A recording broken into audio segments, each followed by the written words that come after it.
Hello everyone, welcome back to our YouTube channel reaction by Sadia. उम्मीद करते हैं कि आप लोग जहां पर भी होंगे एकदम मज़े में होंगे, अपनी लाइफ को खूब सारे एंजॉय कर रहे होंगे। साथ ही साथ हमारी रिएक्शन वीडियो को भी। आज की वीडियो बहुत ही इंटरेस्टिंग होने वाली है।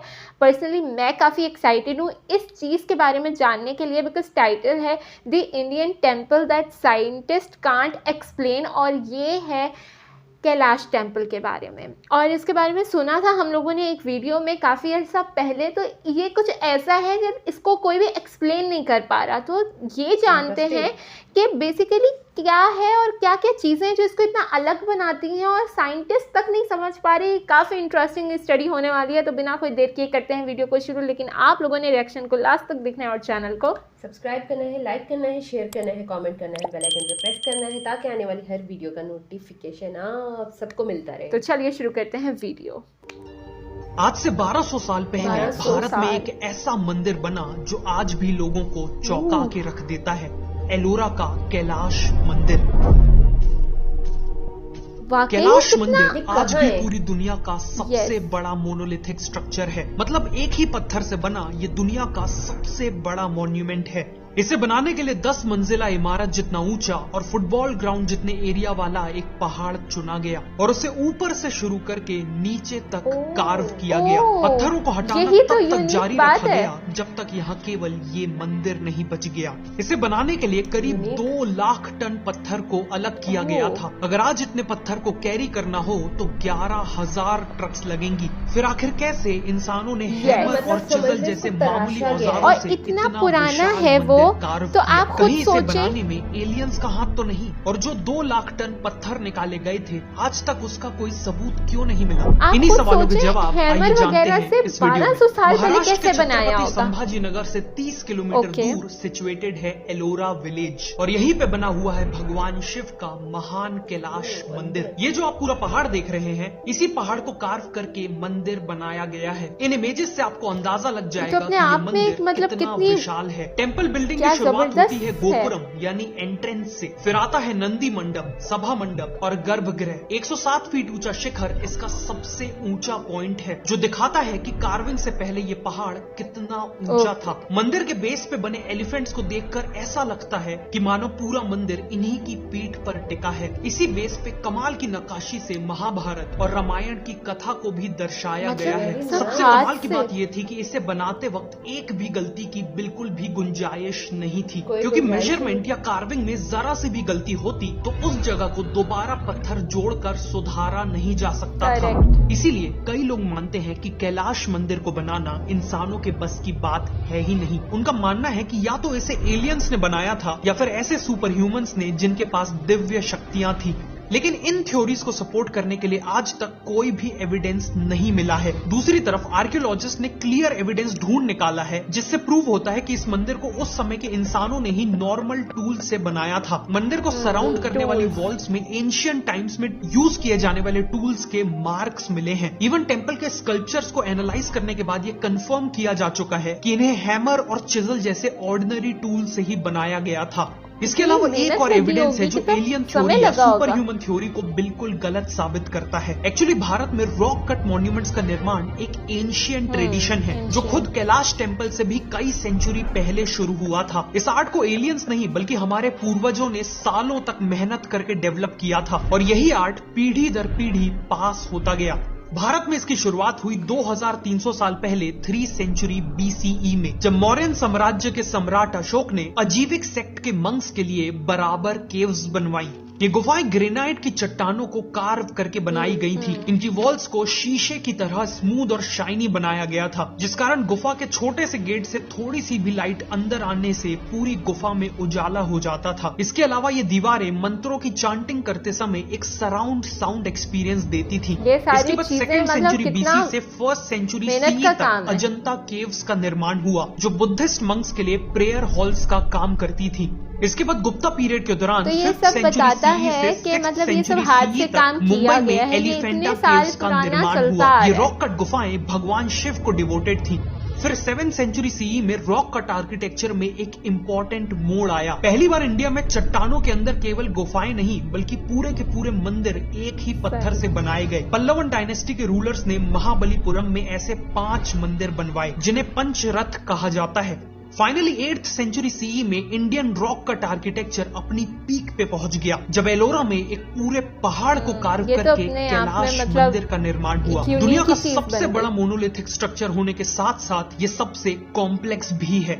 इनफैक्ट अगर आप कैलाश टेम्पल से थोड़ा जूम आउट करेंगे तो आपको आसपास एक ही रॉक से बनी कई और गुफाएं मिलेंगी। इस एरिया में ऐसी टोटल 34 केव्स हैं जिन्हें कलेक्टिवली एलोरा केव्स के नाम से जाना जाता है। इन्हीं 34 केव्स में केव नंबर 16 में बना है कैलाश टेम्पल। लेकिन अभी भी सवाल वही है, आखिर कैसे मामूली औजारों से इंसानों ने 2 लाख टन पत्थर निकाला और एक इतना बड़ा मंदिर बनाया, और आखिर इसे किसने बनवाया?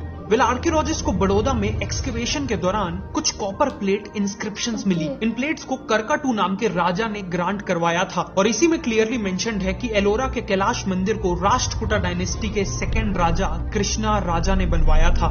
राष्ट्रकूटा एम्पायर एंशिएंट इंडिया के सबसे महान साम्राज्य में से एक था। इस डायनेस्टी के 13 राजाओं ने ईयर 753 से ईयर 982 तक रूल किया था और अपनी पीक में इनका एम्पायर कुछ इस तरह दिखता था। इनके दूसरे नंबर के राजा थे कृष्णा राजा और बड़ौदा की कॉपर प्लेट के अकॉर्डिंग कैलाश टेम्पल को इन्हीं ने बनवाया था। लेकिन एक प्रॉब्लम है, कृष्णा राजा का रूल ईयर 756 से लेकर 774 तक ही था, मतलब केवल 18 साल का रूल, और इतने कम समय में इतना बड़ा मंदिर बनवा देना कल्पना के परे है। इनफैक्ट हरमन गोएट्स नाम के जर्मन आर्कियोलॉजिस्ट ने अपनी थ्योरी में दावा किया था कि कैलाश मंदिर को बनवाने में पूरे 500 साल लगे हैं। उनका भी मानना था कि इतने विशाल मंदिर को कृष्णा राजा के 18 साल के रूल में बनाना पॉसिबल ही नहीं था। ऑल्सो गोएट्स ने जब मंदिर के आर्किटेक्चर और स्कल्पचर्स को डीपली स्टडी किया तो उन्हें वहां टोटल 10 अलग अलग आर्टिस्टिक स्टाइल्स देखने को मिले। फॉर एग्जाम्पल, मंदिर के एंट्रेंस में एक गजलक्ष्मी का पैनल है और इस पैनल का आर्टिस्टिक स्टाइल मंदिर के प्लिंथ में बने एलिफेंट और लायन से बिल्कुल अलग है। लेकिन इससे साबित क्या होता है? ये जो आर्ट स्टाइल्स हैं इन्हें चेंज होने में कई डिकेड्स लगते हैं। इसीलिए गोएट्स के अकॉर्डिंग ये पॉसिबल ही नहीं है कि कृष्णा राजा के 18 साल के रूल में इन 10 के 10 आर्ट स्टाइल्स को मंदिर बनाने में यूज किया गया हो। गोएट्स के अकॉर्डिंग ये 10 आर्ट स्टाइल्स 8th सेंचुरी से लेकर 13th सेंचुरी तक डेवलप हुए हैं और 8 अलग अलग राजाओं के आर्किटेक्चर स्टाइल को रिप्रेजेंट करते हैं। सिंपल भाषा में बोले तो गोएट्स के अकॉर्डिंग इस मंदिर को 500 साल की ड्यूरेशन में बनाया गया था, जिसमें 8 अलग अलग राजाओं का कंट्रीब्यूशन है। इनफैक्ट गोएट्स के अकॉर्डिंग कैलाश टेम्पल का कंस्ट्रक्शन कृष्णा राजा नहीं बल्कि 8th सेंचुरी में राष्ट्रकूटा एम्पायर के पहले राजा दंती दुर्गा ने शुरू करवाया था, जिसके बाद 7 और राजाओं ने कंस्ट्रक्शन को कंटिन्यू रखा और फाइनली 13th सेंचुरी में मंदिर पूरा बनके तैयार हुआ और इसी तरह इस पूरे कंस्ट्रक्शन में 500 साल लग गए। गोएट्स ने यह थ्योरी 1952 में दी थी और अगले कई दशकों तक इसे किसी ने भी काउंटर नहीं किया। लेकिन फिर 1982 में इंडियन आर्कियोलॉजिस्ट M.K. धवलिकर ने अपना paper Kailasa the stylistic development and chronology publish किया और गोएट्स की थ्योरी को पूरी तरह गलत साबित कर दिया। उन्होंने प्रूव कर दिया कि कैलाश मंदिर को केवल 10 से 12 साल में ही बनाया जा सकता था। उनके अकॉर्डिंग साल 756 में राष्ट्रकूटन एम्पायर की गद्दी दंती दुर्ग से कृष्णा राजा को ट्रांसफर हुई। फिर एक साल बाद साल 757 में कृष्णा राजा ने बादामीज के चालुक्यास के खिलाफ युद्ध छेड़ दिया और एक बड़ी जीत हासिल की। इस युद्ध के बाद उन्होंने पट्टडकल का विरूपाक्ष टेम्पल देखा, जिसे चालुक्यन किंग कीर्तिवर्मन II ने बनवाया था। उन्हीं कीर्तिवर्मन II ने जिन्हें कृष्णा राजा ने अभी अभी हरा दिया था। इस टेम्पल ने कृष्णा राजा को इतना इम्प्रेस किया कि उन्होंने भी ऐसा ही सिमिलर मंदिर बनाने का ठान लिया। इसीलिए वो विरूपाक्ष टेम्पल बनाने वाले स्कल्पचर्स और आर्किटेक्ट्स को अपने साथ वॉर प्राइजेस की तरह एलोरा ले आए, जिसके बाद इन्हीं चालुक्यन आर्किटेक्ट्स और एलोरा के राष्ट्रकूटन आर्किटेक्ट्स ने मिलके कैलाश टेम्पल का निर्माण किया। यही कारण है कि एलोरा का कैलाश टेम्पल पट्टडकल के विरूपाक्ष टेम्पल का ऑलमोस्ट एक रेप्लिका है। लेकिन मेन डिफरेंस ये है कि कैलाश टेम्पल एक रॉक कट टेम्पल है और साइज में ऑलमोस्ट डबल है। लेकिन यहाँ एक और इंटरेस्टिंग लेयर है। कृष्णा राजा जिन चालुक्यन आर्टिस्ट को अपने साथ एलोरा ले आए थे वो सभी चालुक्यन नहीं थे। उनमें से कुछ पल्लवन थे जो तमिलनाडु के एरिया के पल्लवन डायनेस्टी को बिलोंग करते थे और चालुक्यन राजा कीर्तिवर्मन उन्हें पट्टडकल ले आए थे जब उन्होंने पल्लवन राजा को हराया था। मतलब कृष्णा राजा ने जाने अनजाने कैलाश टेम्पल को बनाने के लिए पल्लवन, चालुक्यन और राष्ट्रकूटन आर्टिस्ट की टीम बना ली थी। जहां चालुक्यन और पल्लवन आर्टिस्ट आर्किटेक्चरल डिजाइन और स्कल्पचरिंग के एक्सपर्ट्स थे, वहीं राष्ट्रकूटन आर्टिस्ट रॉक कटिंग में एक्सपर्ट्स थे। इसीलिए जब इन सभी की एक्सपर्टीज कंबाइन हुई तो बन पाया महान कैलाश मंदिर।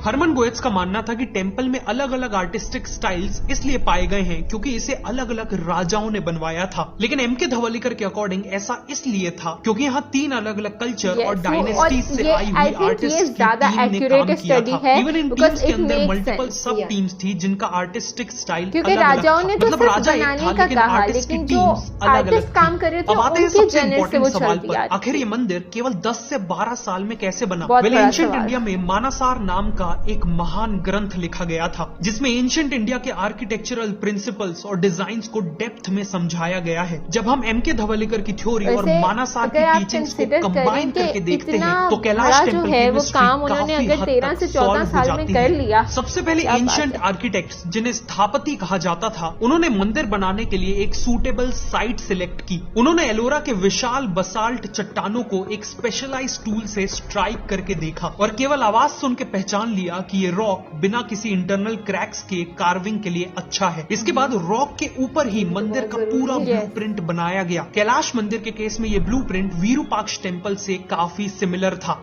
ब्लूप्रिंट बनने के बाद अब बारी थी कार्विंग और एक्सकेवेशन की। रॉक कट आर्किटेक्चर की सबसे खास बात यह थी कि उसे ऊपर से स्टार्ट करके नीचे तक कार्व किया जाता था। कैलाश मंदिर के केस में कार्विंग की शुरुआत 3 बड़ी ट्रेंचेस बनाने से की गई ताकि सेंटर में एक रेक्टेंगुलर रॉक का मास आइसोलेट हो सके। ऐसा करने के लिए इन्होंने रॉक के ऊपर होल्स का एक सीक्वेंस बनाया और उनके अंदर सूखी लकड़ी के वेजेस डाल दिए। इसके बाद लकड़ी पे पानी डाला गया। पानी एब्जॉर्ब करते ही सूखी लकड़ियां फूल गई और रॉक के अगेंस्ट एक्सट्रीम प्रेशर क्रिएट होने लगा, जिस कारण प्रिसाइजली वेजेस से बनी लाइंस में रॉक क्रैक कर गया। एक बार रॉक में क्रैक आ गया तो 2-हैंडेड हैमर्स और बड़े बड़े ड्रिल्स का यूज करके रॉक को हटाना काफी आसान हो गया। इस पूरे प्रोसेस के बाद साइड्स में 270 बाय 50 बाय 100 फीट की ट्रेंचेस बन गई और पीछे 150 बाय 30 बाय 100 फीट की ट्रेंच बन गई और बीच में एक फ्री स्टैंडिंग ब्लॉक बन गया जिसे कार्व करके अब फाइनली मंदिर बनाया जा सकता था। धवलीकर ने एस्टिमेट किया कि इन ट्रेंचेस को बनाने के लिए करीब 20 लाख क्यूबिक फीट रॉक निकाली गई होगी। अगर हम अज्यूम करें कि एक वर्कर दिन का 4 क्यूबिक फीट रॉक निकालता था, जो काफी इजीली पॉसिबल है, इसका मतलब 250 वर्कर मिलके एक दिन में 1000 क्यूबिक फीट रॉक निकाल लेते होंगे। मतलब एक साल में यही लोग 3,65,000 क्यूबिक फीट रॉक निकालते होंगे और 20 लाख क्यूबिक फीट रॉक निकालने में 5.5 साल लगे होंगे। ध्यान देने वाली बात यह है कि टेंपल का एक्चुअल कार्विंग वर्क ट्रेंचेस को बनाने के साथ साथ चल रहा था। जैसे ही सेंट्रल ब्लॉक का थोड़ा सा हिस्सा विजिबल हुआ, वैसे ही दूसरी टीम ने इसे कार्व करना चालू कर दिया। मतलब 5.5 साल में न केवल ट्रेंचेस बन चुकी होंगी बल्कि टेंपल का अपर पोर्शन भी सिग्निफिकेंटली कार्व हो चुका होगा। फिर अगले 6 से 7 सालों में टेंपल का बाकी हिस्सा कार्व किया गया, उसे हॉलो किया गया, स्कल्पचर्स बनाए गए और फाइन कार्विंग की गई और इसी तरह करीब 12 साल के अंदर अंदर कैलाश मंदिर बन के तैयार हो गया। लेकिन एक मिस्ट्री अभी भी बाकी है। आखिर मंदिर को बनाने के लिए जो 2 लाख टन पत्थर निकाला गया था वो कहाँ गया? वेल, एक्सपर्ट्स ने इसके लिए भी कुछ लॉजिकल एक्सप्लेनेशंस दिए हैं। जैसे हो सकता है कि इन पत्थरों को आसपास के रास्ते या बिल्डिंग्स की फाउंडेशन को बनाने में यूज कर लिया गया होगा या फिर इन्हें सिंपली आसपास की वैलीज में डंप कर दिया गया होगा। लेकिन आज तक इसका कोई सबूत इसलिए नहीं मिला क्योंकि यहाँ से निकाले गए पत्थर काफी छोटे पीसेज में थे और मोस्ट प्रोबेबली ये पिछले 1300 सालों में इरोजन के कारण मिट्टी में कन्वर्ट हो गए होंगे। लेकिन एग्जैक्टली इन पत्थरों के साथ क्या हुआ इसका कोई भी सटीक एविडेंस नहीं है, इसीलिए ये बात आज भी एक मिस्ट्री है। जी गाइस, तो हम लोगों ने देखा ये थी जो साइंटिस्ट एक्सप्लेन नहीं कर पा रहे थे कि कैलाश मंदिर यानी कि कैसे बना वो टेम्पल। तो ये अपने आप में बहुत बड़ी बात है कि वाकई वो 13 साल में बन चुका था और क्या ही मतलब उसके अंदर की कला है वो देखना आउटस्टैंडिंग। तो बहुत ही अमेजिंग हिस्ट्री थी। उम्मीद करते हैं आपको ये वीडियो पसंद आई होगी। अगर आपको ये वीडियो पसंद आई है तो चैनल को सब्सक्राइब करें, वीडियो को लाइक करें, शेयर करें, कमेंट करें, बेल आइकन पर प्रेस करना नहीं भूलना। मुलाकात होती है नेक्स्ट वीडियो में। Till then bye bye, take care.